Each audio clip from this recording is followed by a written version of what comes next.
Coming up on today's episode of Consumer Power, how you can solve the climate crisis and keep shopping. We'll hear from a panel of green business experts and how important voting with your dollar really is. All this and more after a quick word from our sponsor. If we could see energy, what would we see? Hi pals, it's Sarah here. I'm back and ready to talk through more about what's a person to do about all of this whole climate crisis thing. And today we're starting a new series on this channel about businesses' role in our climate crisis. What role do they have in creating it, and what role do they have in mitigating? Now, before we start, I have biases like we all do, so I should admit mine up front that I'm a business marketing student in my final year of school, and my whole vibe, if you will, is kind of anti-business. I don't think that most of our time should be spent... Birds, chill out. The birds in my backyard are being feisty today. I don't think that most of our time should be spent worrying about our personal impact, and more time should be spent on being civically engaged, whether that be voting and getting our policymakers to make big systems changes. But I realized the other day that the kind of anti-business attitudes don't have that much empirical backing behind it, and I kind of just hold these assumptions without digging into what does the research say and what effectiveness does all of our personal actions, what do they actually do? So that's why we're starting this series, because I can work through my biases and you can learn alongside with me. In the consumer activism field, there are two routes that one can take. You can participate in a consumer boycott, which is most common, and you probably know it's when you don't buy something because it's misaligned with your values. But then you could also do a boycott, and boycotting is buying products that you think are benefiting the world or are better, more sustainable, or ethical. So today we're going to be talking about conscious consumerism, meaning boycotting. Conscious consumerism, as defined by the eco-blogger queen Alden Wicker, is the view that every purchase you make is a moral act, an opportunity to vote with your dollar for the world you want to see. Today we're going to be talking about three main questions. What makes a company sustainable or ethical? Who are people who are conscious consumers? And ultimately, is conscious consumerism an effective form of activism? Words matter, context matters. So what's sustainable to you may be very different than what that means to me. As a business student, I hear my professors going off about sustainable investing for the long term, where you sustain your profits, or a marketing strategy that's future-proof is something that's a sustainable marketing strategy. So sustainability, it really matters in the context. And when we're using blanket statements for saying a company is sustainable or ethical, what does that really mean? First, let's talk about the binary. Let's say I own a company and I pay my garment workers 100% above minimum wage. I provide them breaks. I really foster a great working environment. But then when I'm making my clothes, I use polyester, and the dyes that I use pollute the local river. I may be an ethical company by some people's standards, but I'm not really a sustainable company. So when we're talking about these terms, can they really exist outside of each other? And I found this binary at play a lot when I'm emailing companies and I ask them about their labor practices. Let's say if they use like good materials and they don't have a labor code that they can share with me, or if it's a company that prides themselves on fair use labor and then I ask them about their sustainable sourcing, they don't have good answers. One way to think of this is this amazing meme. What do you think? Can companies be either a sustainable or an ethical company, or is that kind of one and the same? Let me know. Also, what does a company have to do to earn these labels? Some consumers use heuristics or rules of thumb and rely on certifications like B Corp or Fair Trade to dictate if a company is sustainable or ethical. But even when we're talking about those certifications, it's people who are making them, and people obviously of a certain country and maybe class, that what's sustainable and ethical to them may not translate to what's sustainable and ethical for the actual people who are making the products. So by whose standards are we gauging this? And there's also the idea that since ethical and sustainable are culturally context terms, the bars are always moving into what is a sustainable or ethical company. So we have to keep that in mind, that yes, certifications are great and it's good to have them, but by whose standards, and how often are these standards updated? But let's take it back to you and me as individual consumers. Research has shown that conscious consumers are, in general, highly educated and affluent, highly interested in politics, often female, and live in high-income, long-term democracies. This shouldn't be a shock to anyone. But something that did shock me is that I came into this video with the assumption that people who are politically engaged and people who shop consciously are two separate types of people. But what the research shows is that people who engage in conscious consumerism are also more likely to be engaged civically, meaning voting or campaigning for people, and even more likely to be involved in protests or discursive politics or demonstrations. So I thought this was really interesting, and it shattered kind of a bias I had of people who say I shop with my dollar and not much else. So it's really great to see that conscious consumers are actually going to the ballot box as well. And the reason behind this is that conscious consumers in general, they trust the government, but they also trust individuals and businesses to make the change that they wish to see in the world. But we still haven't got to our third question.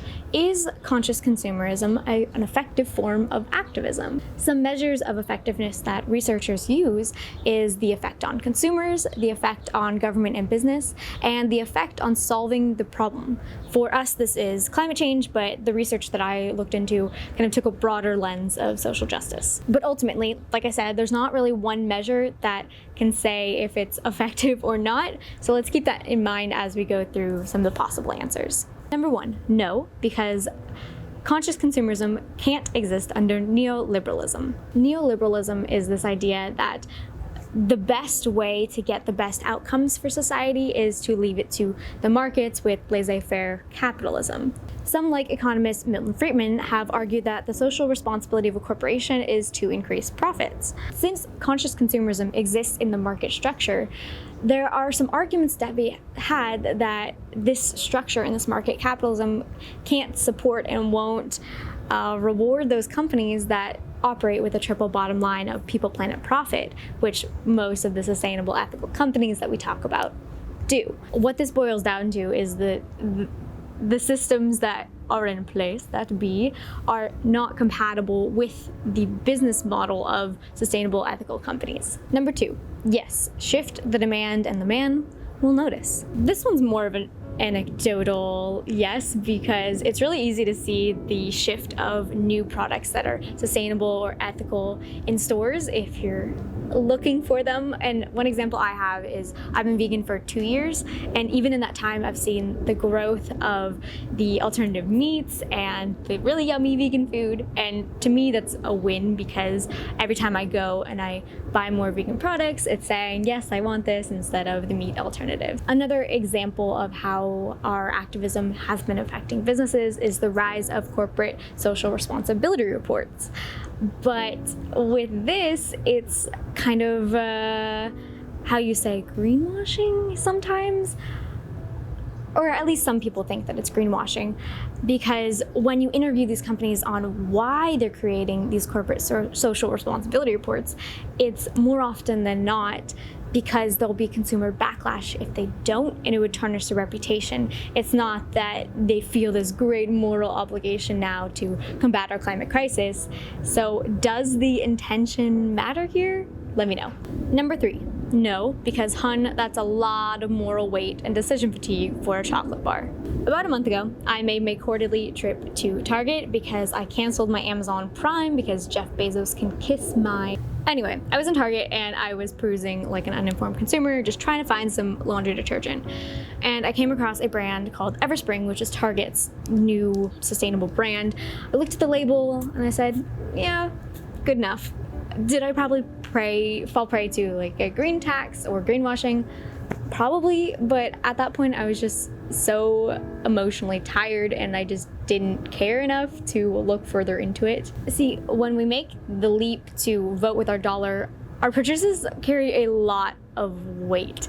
And when every single decision that you make is a moral and a reflecting on my character kind of decision, it's really easy to get into that tug of war of fair trade versus vegan versus natural versus organic, and it's just exhausting sometimes. And to make those for every single purchasing decision, I just get tired. And I know that's a lazy thing to say, but it's this emotional decision fatigue that 4.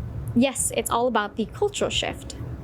Research shows that the number of people who are participating in conscious consumerism is rising, and consumers express a heightened sensitivity and awareness of the political meaning of their purchasing choices. So that's good news if your measurement for effectiveness is this awareness, because obviously more people are considering the weight of their purchases. Number 5, yes, no, because it's a global north solution that sometimes actively harms the global south, aka it's really hecking complicated. Several studies have shown that farmers who participate in fair trade cooperatives have a higher income than farmers who don't. But, obviously there's always a but, other studies have shown that while salary differences between conventional and fair trade farmers exist, the actual life circumstances might not be so different. But then we have to realize that the social benefit of fair trade often comes with communities deciding to build schools or build parks. So it's not a personal income, personal individual life chances, it's more of the common good for the community. But then, and I think this is the biggest critique of fair trade in this context, is that the purchasing decisions ultimately still lies on the global north and us as consumers. So if we're not buying these products, then the people who are making them suffer. And this kind of reinforces that neo-colonialism and attitudes that we have to help the global south. Okay, that's really heavy. So let's get back to our main question, which is, what is a pal to do about all of this? We learned that conscious consumerism and political activism can coexist, which is great news.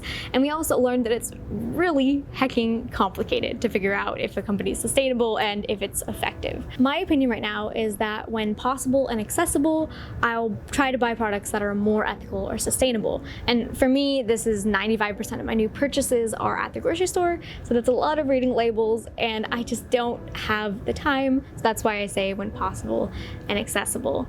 But ultimately, I'm still pretty skeptical that market solutions can really impact our climate crisis. So I'm excited to dig more into this with you.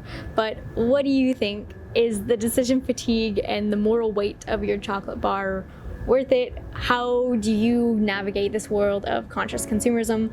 Let me know in the comments. But that's all for this video, and I hope that you stick around and subscribe, even though I kind of was gone for a little bit. I hope that you trust me that I will actually make content soon. So thank you friends for watching, and I will see you in the next one. I've got consumer power. I've got consumer